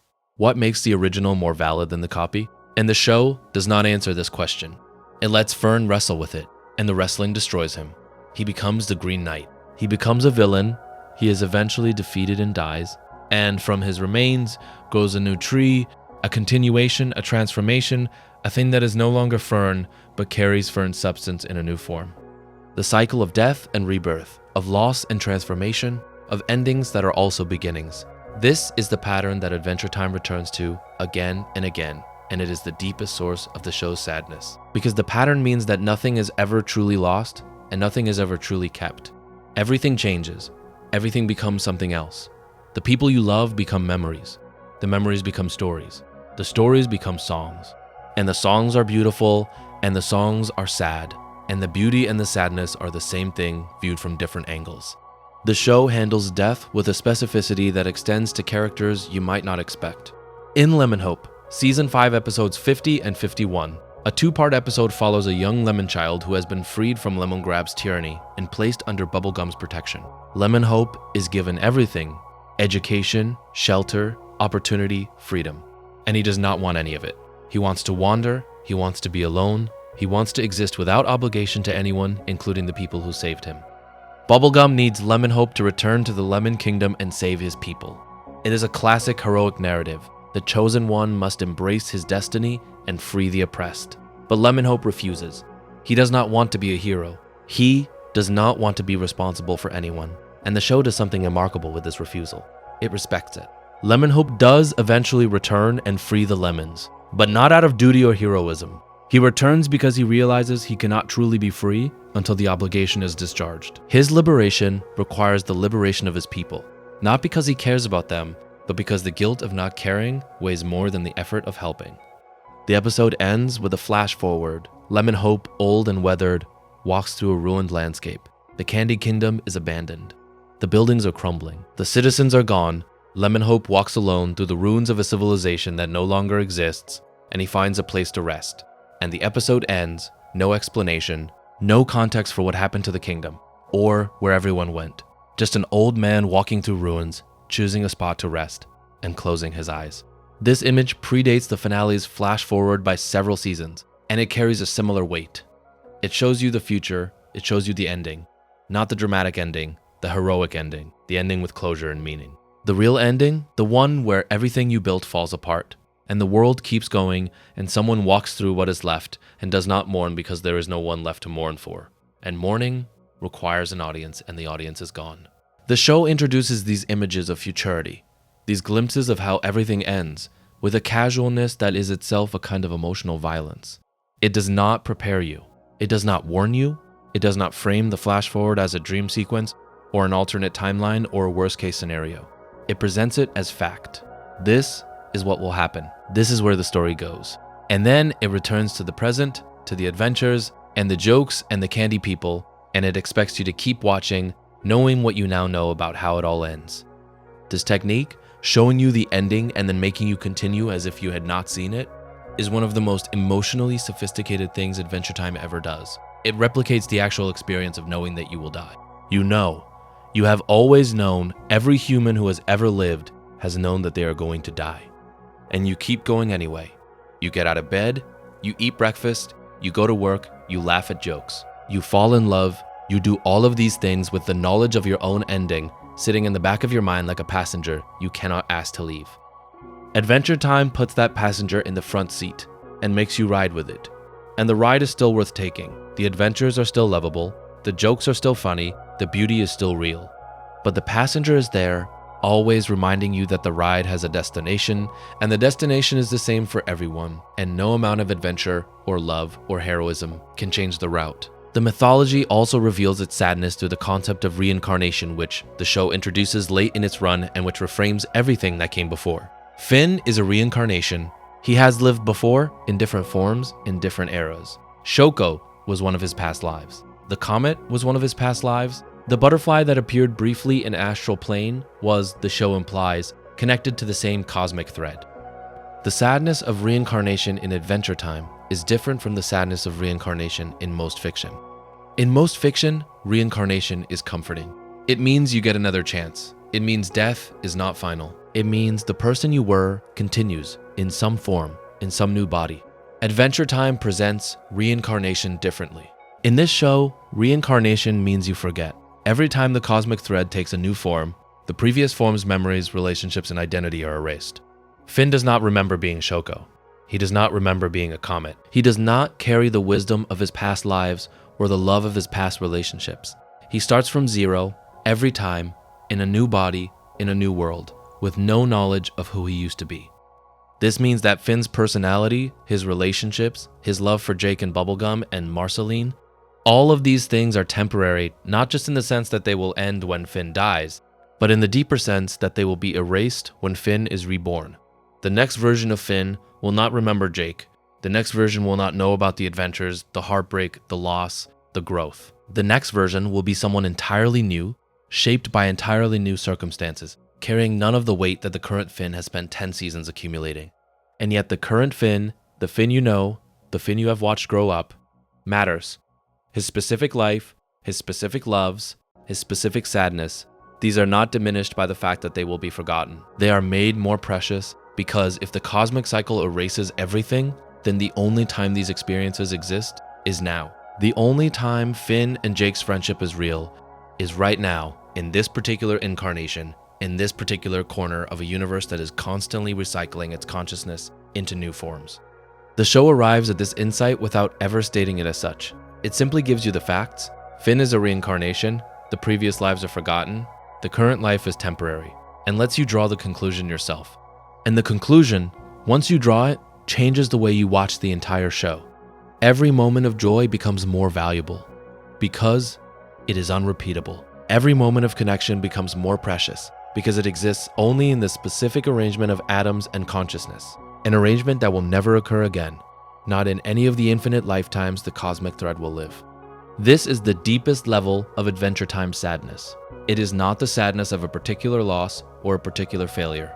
It is the sadness of impermanence itself, the sadness that exists at the foundation of conscious experience. You are alive, and the aliveness is temporary, and the temporary is the thing that makes it matter. The show understood this, and the understanding made it sad, and the sadness made it beautiful. And the beauty was always the point. The fourth reason Adventure Time got sad is that it chose to take its mythology seriously. The early seasons of the show treated the world of Ooo as a playground. The backstory was loose and flexible. Characters appeared and disappeared without explanation. The rules of the world changed from episode to episode. This looseness was part of the show's charm. It gave the writers freedom to do anything, and anything included a lot of very funny, very inventive, very weird storytelling that could not have existed in a more structured show. But sometime around season 3, the show began building a mythology. It started connecting episodes to each other. It started planting seeds that would not bear fruit for seasons. It started treating its world as a place with a history that mattered with rules that were consistent with consequences that accumulated. And as the mythology deepened, the sadness deepened with it, because the things the mythology revealed were almost without exception sad. The history of Wu is a history of loss, the Mushroom War, the near extinction of humanity, the mutation of survivors into new species, the rise and fall of civilizations built on the ashes of the old world. Every layer of history the show uncovers adds another stratum of grief to the foundation the story is built on. And because the show takes its mythology seriously, because the history is consistent and the revelations fit together like pieces of a puzzle, the grief feels real. It is not arbitrary sadness generated by a writer who wants you to cry. It is structural sadness emerging from a world that the show has built with enough care and consistency to support real emotional weight. The Lich is the clearest example of this. The Lich is introduced in His Hero, Season 1, Episode 25, as a fairly standard cartoon villain, an ancient evil that wants to destroy all life. But as the show's mythology develops, the Lich becomes something more. He is revealed to be a direct product of the Mushroom War, a being created by the nuclear blast that ended human civilization. He is not evil by choice, he is evil by origin. He is the living embodiment of the destructive impulse that created him, and his desire to end all life is not a plan, but a nature.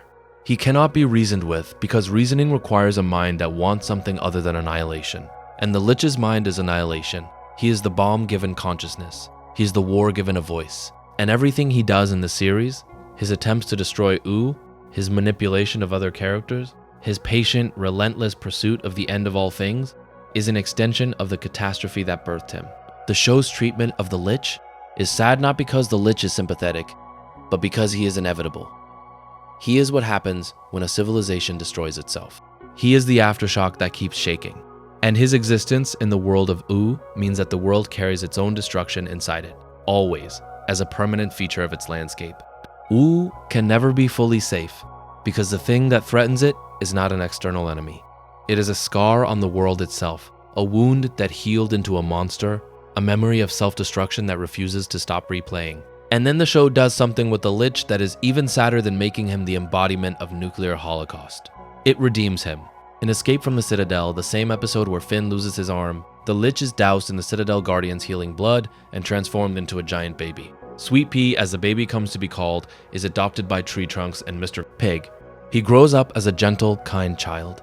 And the show watches this child who is, on a cellular level, the incarnation of apocalyptic destruction, learn to be good, learn to be kind, learn to resist the voice inside him that whispers about ending everything. Sweet Pea's existence is one of the saddest and most hopeful ideas in the entire series. It suggests that destruction is not permanent, that the bomb can be diffused, that the worst thing a civilization ever did can be transformed through patience and love and the stubborn refusal to give up into something gentle. But it also suggests that the transformation is never complete. Sweet Pea hears the Lich's voice. He struggles with impulses he does not understand. He carries the weight of a catastrophe he did not cause, and the weight does not disappear just because he is loved. The bomb is diffused, but not dismantled. The war is over, but not forgotten. And the child who grew from the ashes still dreams, sometimes, of fire. The mythology also includes the Catalyst comets, cosmic entities that periodically slam into Wu and cause massive change. Finn is revealed to be the latest reincarnation of a Catalyst comet that has been cycling through the world for millennia, appearing as different beings in different eras. This revelation reframes Finn's entire existence. He is not just a boy, he is a cosmic force in a boy's body, experiencing mortality and confusion and heartbreak as part of an eternal cycle that he cannot remember and cannot escape. The sadness of this is not in the revelation itself, but in what it does to Finn's sense of self. Learning that you are part of a cosmic cycle does not make you feel cosmically important. It makes you feel cosmically small. It means your choices, the choices you thought were yours, the choices you thought mattered, are part of a pattern so large that your individual experience of them is almost irrelevant. Finn processes this the way Finn processes most things, by continuing to live as if his choices matter, even though he now has reason to believe they might not. And the show frames this decision, the decision to act as if free will exists in a universe that may be deterministic, as the bravest thing Finn ever does. Braver than fighting the Lich. Braver than facing his father. The quiet, daily bravery of choosing to care about outcomes when you have been shown that outcomes are predetermined. That is philosophy. That is Camus repackaged for Cartoon Network. The absurd hero rolling the boulder up the hill, knowing it will roll back down, choosing to push it anyway because the pushing is the point. And Adventure Time does not cite Camus. It does not reference existentialism. It does not pause to explain the philosophical framework it is operating within. It just shows you a boy who has learned that his life might be meaningless in a cosmic sense, and who keeps getting out of bed every morning anyway, and it trusts you to feel the weight of what that costs him. The Lich's transformation into Sweet Pea carries a particular kind of sadness that is unique in the show's mythology. It is the sadness of potential, of wondering whether the thing that destroyed the world might have been something else, if circumstances had been different. Sweet Pea is kind. Sweet Pea is gentle. Sweet Pea, who is literally the Lich, the embodiment of annihilation, the walking consequence of the Mushroom War, grows up in a loving home and becomes a person who cares about others. And this means that the destructive force that ended human civilization was not inherently evil. It was a force that became evil because of context, because of what happened to it, because of how it was shaped by the catastrophe that created it. This reframes the Mushroom War in a way that makes it sadder. It was not destiny, it was not the inevitable result of human nature. It was a choice, or a series of choices, made by people who could have chosen differently. And the consequences of those choices extended across centuries and transformed the very substance of evil into something that, under different conditions, could have been good. Sweet Pea is proof that the war did not have to happen. Sweet Pea is proof that the destruction was not necessary, and proof of unnecessary destruction is always sadder than proof of inevitable destruction. Because it means that the suffering could have been avoided, and it was not avoided, and the reasons it was not avoided are probably the same reasons that cause suffering in the real world. Fear, short-sightedness, the refusal to imagine alternatives. The show does not spell this out. It never delivers a lecture about the preventability of catastrophe. It just shows you a giant baby being raised by an elephant and a pig, learning to be kind, struggling with dark impulses he does not understand, and it trusts you to extrapolate from that image to the larger argument. The baby could have been a bomb. The bomb could have been a baby. The difference is love and patience, and the stubborn refusal to give up on something just because its origins are terrible. And that refusal, the refusal to give up, is both the show's most hopeful message and its saddest, because it implies that the world before the Mushroom War did give up. The world before the war looked at its worst impulses and chose not to fight them. And the result is the landscape of Ooo, beautiful and broken, magical and scarred, a world that should not exist, built on the ruins of a world that should not have ended. The cosmic owl is another mythological element that deepens the show's sadness. The cosmic owl appears in characters' dreams to signal that the dream is prophetic, a croak dream in the show's terminology, meaning a dream about death. The cosmic owl does not cause death, he merely appears in the dreams that predict it. He is a witness, not an agent, and the show uses him to create a specific kind of dread, the dread of inevitability. When the cosmic owl appears in a character's dream, the dream will come true. Not might, will. The future is fixed. The death is coming, and the character wakes up knowing this, and has to go about their day anyway. Jake encounters the cosmic owl in The New Frontier, Season 3, Episode 18, and dreams his own death, floating into the sky, peaceful, serene, resigned. And Jake's response to this vision is acceptance. He does not fight it, he does not try to prevent it. He tells Finn about it the way you might tell someone about a pleasant dream, and Finn spends the rest of the episode frantically trying to change the future, while Jake calmly waits for it. The episode resolves by suggesting that the dream was metaphorical rather than literal. Jake does not die at the end, but the cosmic owl was there, which means the dream is real, which means some version of the prophecy will come true eventually in some form. The death is postponed, not prevented, and the knowledge of this, the knowledge that Jake saw his own ending and accepted it, and the ending is still coming, somewhere out there in the future, waiting, colors every subsequent Jake episode with a faint, persistent undertone of anticipation. This is the kind of sadness that mythology enables. Without the mythology, without the cosmic owl, without the croak dreams, without the established rules about prophetic visions, Jake's dream would be just a dream, a metaphor, a one-off exploration of mortality that is contained within a single episode and does not bleed into the rest of the series. But because the show built a mythology that treats these dreams as real, Jake's death is now a structural feature of the narrative. It is present in every episode, even the funny ones, even the silly ones, even the ones where Jake is stretching into a giant foot and kicking a monster across a field. The silliness and the mortality coexist because the mythology demands it, and the coexistence is the sadness. The show also uses its mythology to explore the sadness of scale. There is a specific kind of sadness that comes from understanding how small you are in relation to the universe. And Adventure Time is one of the few shows that explores this sadness explicitly. Astral Plane, Season 6, Episode 25, is the episode that does this most directly. Finn's consciousness separates from his body and drifts through space. He observes different beings in different locations: Mr. Fox, Ice King, Marceline, a cosmic butterfly, and he cannot interact with any of them. He can only watch. He watches them struggle. He watches them suffer. He watches them experience moments of beauty and moments of pain, and he cannot help. He is powerless. He is a witness to suffering he cannot alleviate. And the witness position, the position of seeing clearly but being unable to act, is its own particular kind of agony. The episode ends with Finn watching a comet approach Earth. Finn does not know what the comet means. He does not know that it is connected to his own cosmic origins. He just watches it fall, a massive object on a trajectory that no one can change, heading toward a world that cannot defend against it. And the image, a boy's consciousness floating in the void, watching destruction approach in slow motion, unable to do anything but observe, is one of the purest expressions of existential sadness the show ever produced. This is the sadness of scale. The universe is enormous. You are small. The forces that shape your world operate on timescales and at magnitudes that make your individual experience almost irrelevant. And yet, your individual experience is the only one you have. It is the only lens through which you can perceive the enormous universe. And the gap between the smallness of your perception and the vastness of what you are perceiving is a gap that can never be closed. And the impossibility of closing it is sad. And the sadness is not something you chose. It is a structural feature of being conscious in a universe that does not require your consciousness to function. Adventure Time understands this kind of sadness and returns to it repeatedly. The catalyst, comets. The cosmic owl, the time room where Prismo exists. The nightosphere, Golb.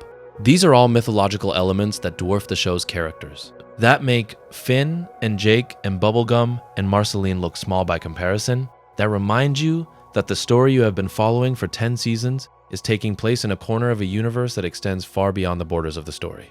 And the show does not use this scale to diminish its characters. It uses it to frame their significance differently. Finn is small. His problems are small. His adventures, in the context of cosmic comets and chaos deities, are barely noticeable. But the show argues, implicitly through the care it gives to every character's emotional experience, that smallness is not the same as insignificance. A small thing can matter enormously. A small kindness can echo across centuries. A small boy with a sword can change the trajectory of a world. And the sadness of being small does not negate the meaning of small actions. It makes the meaning sharper. It makes the choice to act, to help, to love, to persist more impressive because the choice is made in full awareness of its cosmic irrelevance. You help not because it changes the universe. You help because it changes the person in front of you. And that is enough. That has always been enough. This is the philosophy that runs underneath all of Adventure Time's sadness. The show is sad because it is honest, and honesty reveals sadness. But the show is also hopeful because the same honesty that reveals sadness also reveals that small acts of kindness and connection are genuinely meaningful, even in a universe that does not care. The sadness and the hope are not intention. They are the same insight viewed from two angles. The universe does not care, and you care anyway. And the caring matters precisely because the universe does not require it. The caring is a choice, a rebellion, a small act of defiance against the indifference of the cosmic void. And Adventure Time is a show about characters who make that choice every day, without fanfare, without recognition, without cosmic reward. They care because caring is what they do, and the doing is the meaning, and the meaning is enough. The Lich, before his transformation into Sweet Pea, delivers a speech in Gold Stars, Season 6, Episode 26, that is one of the most chilling moments in any animated series. He speaks to Sweet Pea, to the child he used to be, or the child who grew from what he used to be, and the speech is about the end of everything. The Lich describes a universe without life, without light, without warmth. He describes the void that existed before existence, and that will exist after existence ends. And he describes this not as a threat, but as a fact, as something that is simply true regardless of what anyone does about it. The universe will end. Everything will be dark, and the darkness will not be sad, because there will be no one left to be sad about it. The speech is terrifying, because it is logically sound, the Lich is not wrong, the universe will eventually end. The darkness will come, and the darkness will be permanent. This is not mythology, this is physics. And the show puts this knowledge, this adult, scientific, philosophically devastating knowledge, into the mouth of a cartoon villain. And it does not soften it, and it does not refute it, and it does not offer a counterargument. It just lets the Lich speak, and then it shows you Sweet Pea, the child, listening, and the child is afraid, and the fear is completely justified. What the show does with this fear is what separates it from nihilism. The Lich is right about the universe ending, but the Lich is wrong about what that means. The Lich concludes from the fact of universal entropy that nothing matters. Adventure Time concludes from the same fact that everything matters. If the universe is temporary, then every moment inside it is precious. If darkness is inevitable, then the light that exists now is irreplaceable. If love will end, then the love that exists now is the most valuable thing in creation.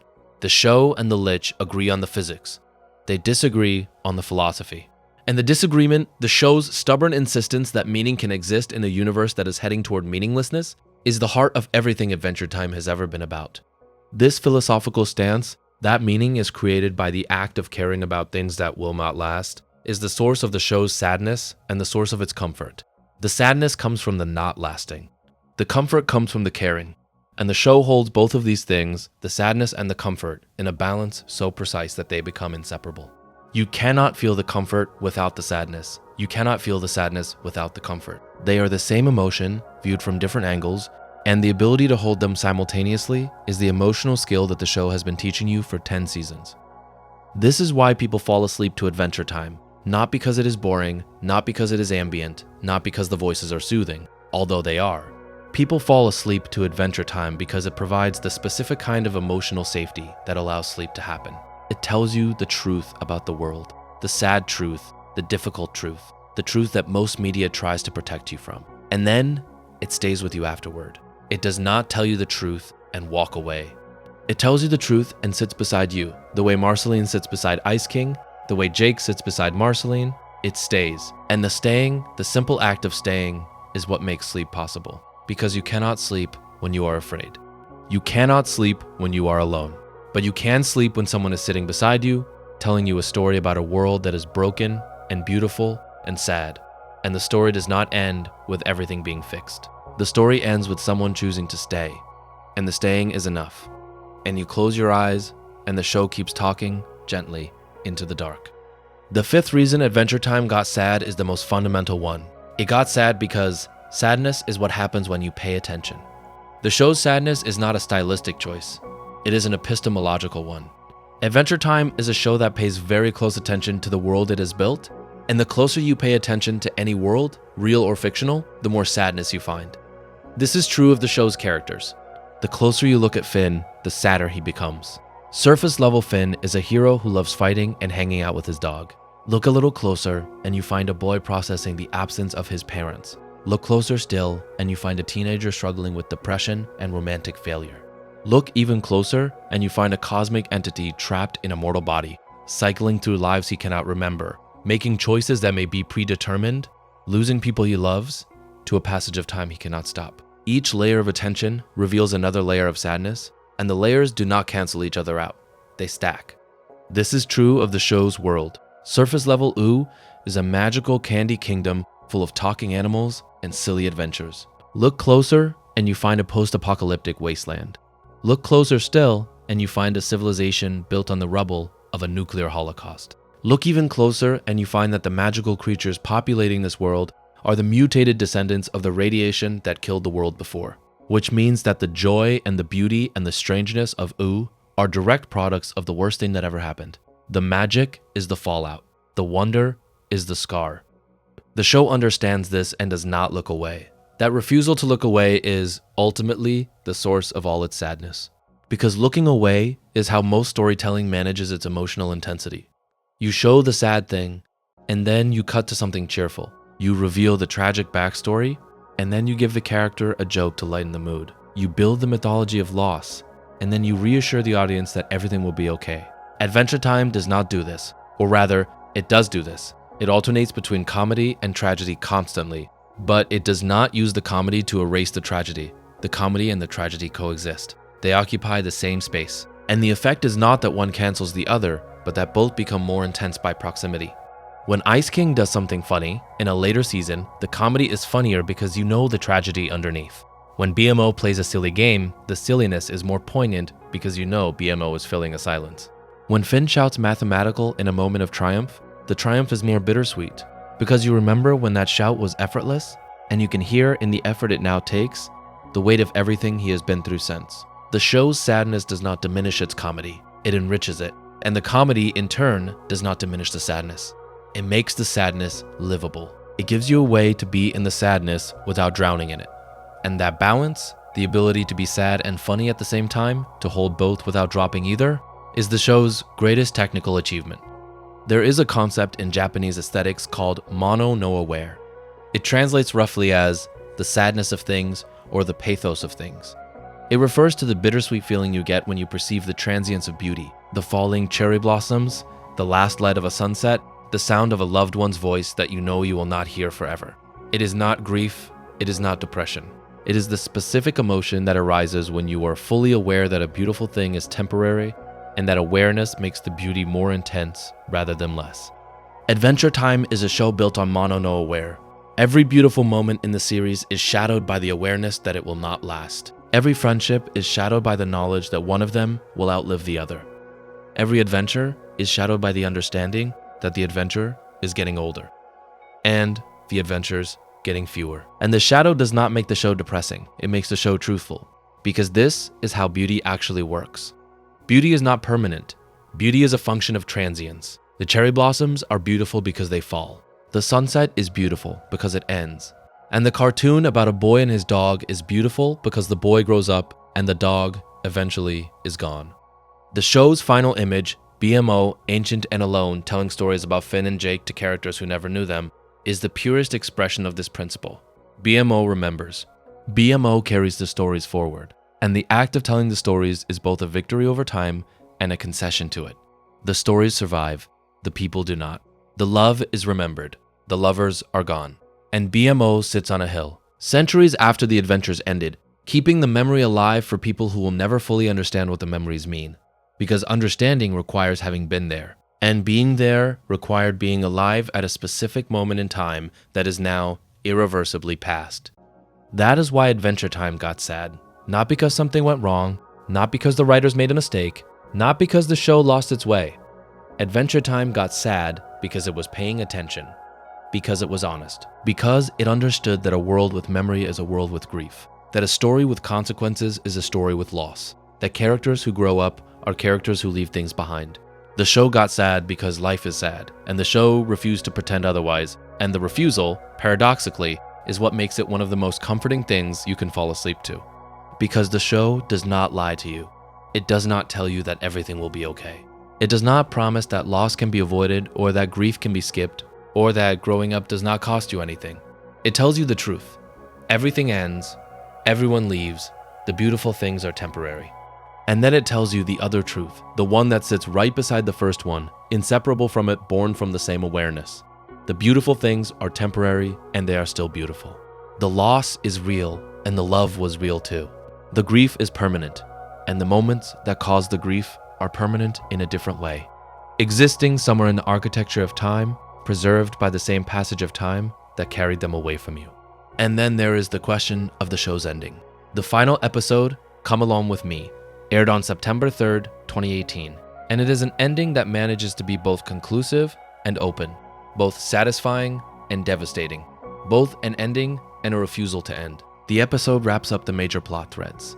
Goal is defeated. Betty merges with Galb to save Simon, sacrificing herself in the process. Simon is restored, his mind returns, the crown's influence lifts, and for the first time in 1,000 years, he is himself. But the cost of his restoration is the loss of the person who fought hardest to save him. Simon gets his sanity back and loses Betty. The universe, as Adventure Time has always insisted, does not give without taking. And the taking is always exactly proportional to the giving. Bubblegum and Marceline kiss. The moment is brief, tender, and unannounced. There is no dramatic build-up, no swelling music, no camera zoom. They simply kiss in the middle of a chaotic scene, as if they have been waiting to do this for a very long time, and the waiting has finally become less bearable than the fear of doing it. And the kiss is sad not because it is tragic, but because it took so long. Because two people who clearly loved each other spent centuries apart, and the reasons they spend centuries apart, Bubblegum's obsession with control, Marceline's fear of abandonment, are the same reasons real people spend years apart from people they love.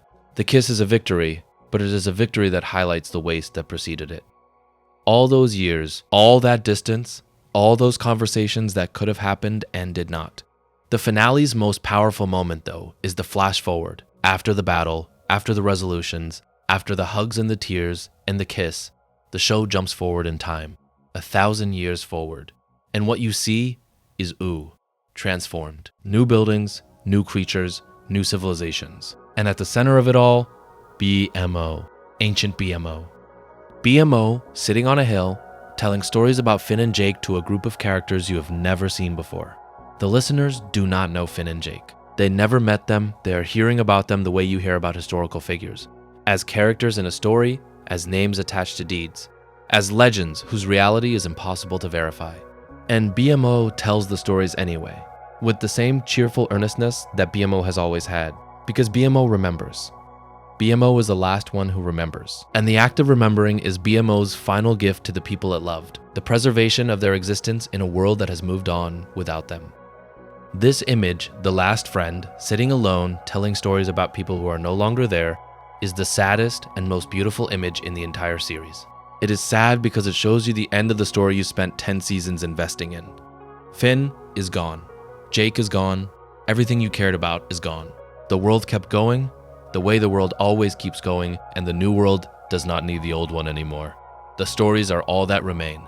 But it is beautiful because the stories remain. Because BMO is there, still telling them, still keeping them alive, still refusing to let the people it loved disappear into the undifferentiated mass of history. BMO's storytelling is an act of resistance against forgetting. It is an assertion that these lives mattered, that these adventures meant something, that the love and the courage and the sadness and the silliness of Finn and Jake and Marceline and Bubblegum and Simon and BMO itself deserve to be remembered, even in a world that has no practical use for the memories. And then the show ends, the credits roll, the music plays, and you are left with the specific, complex, unresolvable feeling that Adventure Time has been training you to hold for 10 seasons. The simultaneous awareness that something beautiful is over and that its beauty is preserved in the fact of its ending. The show is gone, the show is still here. The characters are dead. The characters are still alive in every episode you can rewatch. The sadness is real. The sadness is the price of the love, and the love was worth the price does not make the sadness smaller. It makes the sadness mean something, and meaning, in the end, is all any of us get. There is a final layer to this, and it has to do with the audience. Adventure Time got sad in part because its audience needed it to be sad. The show premiered in 2010, and the children who watched it grow up during a period of extraordinary cultural anxiety. The 2008 financial crisis was still reverberating. Social media was transforming the way young people related to each other and to themselves. Climate change was becoming an increasingly urgent and visible threat. School shootings were becoming a recurring feature of the news cycle. The world that the audience was inheriting was by many measures more uncertain and more frightening than the world their parents had inherited. And into this context came a show about a boy in a post-apocalyptic world who keeps going, who keeps fighting, who keeps caring, who does not give up, even when giving up would be rational, even when the world he is trying to save is built on the ruins of a world that already failed. Finn is, in a very real sense, a metaphor for the generation that watched him. A generation that was handed a broken world and told to be cheerful about it. A generation that was expected to be resilient and optimistic and grateful in the face of evidence that the systems designed to protect them were failing. Adventure Time got sad because its audience was sad, and the show was honest enough to reflect that sadness back rather than offering false comfort. A less honest show would have stayed bright. A less honest show would have kept Finn at 12 forever, kept the adventures simple, kept the Candy Kingdom sweet. Adventure Time chose a different path. It chose to grow up with its audience, to match its emotional register to theirs, to say, I see what you are feeling. I see the fear and the uncertainty and the grief. And I am not going to pretend those things are not real. I am going to put them in the show. I am going to give them to characters you love. And I am going to show you that those characters, those sad, scared, uncertain characters, keep going anyway. Not because they are brave, not because they have a plan. Because they care about each other, because the connections they have built, imperfect and fragile as they are worth protecting. Because the alternative, giving up, stopping, letting the sadness win, is not actually an alternative. It is just the absence of trying. And trying, even when it hurts, even when it fails, is what makes a life a life. That is what Adventure Time gave its audience. Not answers, not solutions, not a promise that everything would be okay. It gave them a model of what it looks like to feel everything, the sadness and the joy and the fear and the love and the grief and the wonder, and keep going. To be sad and still laugh, to be scared and still act, to be heartbroken and still open your heart to the next person who might break it. The show modeled emotional courage, and it did so not through heroic speeches or dramatic sacrifices, but through the daily, unglamorous work of showing up, of paying attention, of caring about the person next to you even when caring costs more than you expected it to. The generation that grew up watching Adventure Time did not learn how to avoid sadness. They learned how to carry it. And the difference between those two lessons is the difference between a show that entertains and a show that matters. It will always matter, not because it was perfectly animated or brilliantly plotted or commercially successful, although it was all of those things. It matters because it was sad, and the sadness was honest, and the honesty was kind, and the kindness was real. There is one more dimension to the show's sadness that is worth exploring before we let this rest, and it is the sadness of the medium itself. Adventure Time is an animated show. It exists as drawings, the characters are not real, the world is not real. The emotions are generated by lines and colors and shapes moving across a screen, and the show knows this. It has always known this, and there are moments, scattered across the series, where the show seems to acknowledge the sadness of its own artificiality, the sadness of being a constructed thing, a made thing, a thing that exists only because people decided to make it and that will cease to exist when they stop. The show's art style changed across its run. The early seasons are drawn with a looseness and simplicity that matches the show's early tone. Characters are round and soft. Colors are bright. The lines are thick and confident. As the show matures, the art becomes more detailed, more varied, more willing to experiment with visual styles that disrupt the baseline aesthetic. Food Chain Season 6 Episode 7 is animated in a completely different style by the guest artist Masaaki Yuasa. A glitch is a glitch. Season 5 Episode 15 uses 3D animation that looks deliberately unsettling. Bad Jubies Season 7 Episode 36 uses stop-motion claymation. Each of these experiments is a reminder that the show's visual world is a choice, not a given. The characters could look different. The world could be drawn differently. The style you have grown accustomed to is not inherent to the story. It is a decision, and decisions can be changed, and the knowledge that they can be changed introduces a subtle instability into your relationship with the show's reality. This instability is its own kind of sadness. It reminds you that the world of Ooo, no matter how much you have invested in it, is not permanent in the way that real places are permanent. It exists because people are drawing it. When they stop drawing it, it stops existing. The characters you love are sustained by the labor of artists, and when the labor ends, when the show is canceled, when the final episode airs, when the artists move on to other projects, the characters are not in some other place living lives you cannot see. They are simply gone, frozen in the last frame that was ever drawn of them. And the love you feel for them has nowhere to go, no recipient, no address. It just sits in you, directed at something that is not there anymore, and the not-there-ness is permanent. Adventure Time seems aware of this, particularly in its final seasons. The show becomes increasingly self-referential, increasingly conscious of its own status as a show. Characters make comments about episodes ending. The narrative structure becomes more experimental, more willing to break the conventions that define the show's format. And these moments of self-awareness carry an undertone of valediction, as if the show is already beginning to say goodbye, already acknowledging that its time is limited, already preparing you for the ending that it knows is coming even if you do not. The Islands and Elements miniseries, which aired in seasons 8 and 9, feel like a show taking one last deep breath before the end. They are ambitious, sprawling, willing to risk confusion in pursuit of emotional depth. They push the mythology further than it has ever been pushed. They ask questions about identity and consciousness and the nature of reality that the show has been building toward for 7 seasons. And they answer some of those questions, which gives the series the closure it needs, while leaving others unanswered, which gives the series the openness it also needs. The combination of closure and openness, of things resolved and things left deliberately unresolved, is itself a form of sadness. It tells you that some questions do not have answers and that the questions without answers are often the most important ones, and that living with unanswered questions is one of the things that makes a life feel real. The show ends, but the questions remain. Why did the world destroy itself? Could it have been prevented? Was Bubblegum right to control their citizens? Was Finn's heroism a gift or a compulsion? Did Betty make a sacrifice or commit an act of obsessive self-destruction? Is immortality a blessing or a curse? Is sadness the price of love, or is love the reward for sadness? The show does not answer these questions because the show understands that answering them would be a form of dishonesty. The questions are the point, the sadness of not knowing is the point. And the willingness to sit with the not knowing, to resist the urge to simplify, to refuse the comfort of easy answers, that willingness is what makes Adventure Time great. Not just good, not just entertaining, not just a well-made cartoon about a boy and his dog. Great. Great in the way that the works that last are great. Not because they solve the problems they pose, but because they pose the problems with enough precision and enough compassion that the posing itself becomes a form of companionship. You are not alone with these questions. The show is asking them too, and asking them together, in the dark, falling asleep to the sound of someone else's wondering, is its own kind of comfort. And this is where we come back to that scene.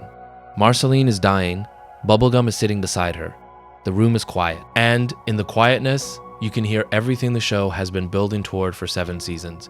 You can hear the weight of 1,000 years of friendship and distance and regret and love and refusal and fear. You can hear the specific sadness of a person who built walls and is now sitting beside the one person who made the walls feel pointless, watching that person slip away, and knowing with the kind of clarity that only comes too late, that the walls were never worth what they cost. Marceline lives, Bubblegum tells her something, the moment passes, and the show moves forward, the way it always does, into the next episode, the next adventure, the next small beautiful thing that will not last. But the scene stays. It stays the way real moments of almost lost stay. Not as a memory, exactly, but as a change in the texture of everything that comes after. Once you have sat beside someone and thought they might be gone, every subsequent moment with that person carries a different weight. The coffee you drink together the next morning is not just coffee. It is proof that the worst thing did not happen. It is evidence that you are still here, both of you, on the same side of an ending that almost came, but did not. Adventure Time got sad because it understood this. It understood that the almost losses are sometimes sadder than the actual losses, because the almost losses teach you the weight of what you almost lost, and then they give it back to you, and you have to carry it forward knowing what it weighs. The actual losses are devastating, but the almost losses are the ones that change how you hold everything else. And the show is full of almost losses. Simon almost surfaces inside Ice King. Finn almost gives up after losing his arm. The Candy Kingdom almost falls. Jake almost drifts away. BMO almost gets lost in the wilderness and never comes back. The world of Ooo almost ends, more than once. And each almost teaches you something about the value of the thing that almost went away. Each near miss calibrates your understanding of what matters. And by the end of the series, after 10 seasons of almost losses, you have been taught to value everything the show has given you with an intensity that would not have been possible without the threat of its removal. That is the mechanism of the show's sadness. It threatens to take things away from you so that you understand what they are worth. And then, usually, it does not take them away. It gives them back. It lets Marceline live. It lets Finn recover. It lets Bubblegum and Marceline find each other again. And the giving back, after the threat, is what creates the specific emotional register that Adventure Time occupies. Not happy, not sad, but both at once. Grateful and grieving, relieved and aware, holding the thing you almost lost and knowing forever after what its absence would have felt like. This is why the show works as something to fall asleep to, not despite its sadness, but because of it. Because the sadness is the honest kind. The kind that does not pretend. The kind that looks at you and says, I know the world is harder than you expected. I know the people you love will fail you sometimes. I know that growing up means losing things you cannot replace, and I am not going to pretend otherwise. I am going to sit beside you in the quiet and tell you a story about a boy and his dog, and the story will be sad because real stories are sad. And the sadness will be comforting because it will tell you that you are not the only one who feels this way. The show feels it too. The boy feels it too. The dog feels it too. And feeling it together in the dark is enough. The show aired its final episode on September 3rd, 2018. 283 episodes, 10 seasons, 8 years. And in those 8 years, It took a simple cartoon about a simple hero in a simple world and revealed, one layer at a time, that nothing was ever simple. The hero was complicated, the world was broken. The adventures were metaphors. And the sadness, the quiet, persistent, beautiful sadness that settled over the show like weather, was not a failure of tone. It was the tone. It was always the tone. You just had to pay attention long enough to hear it. If you enjoyed this, subscribing really does help more than you would think. Thank you for staying. Sleep well. I will see you in the next one.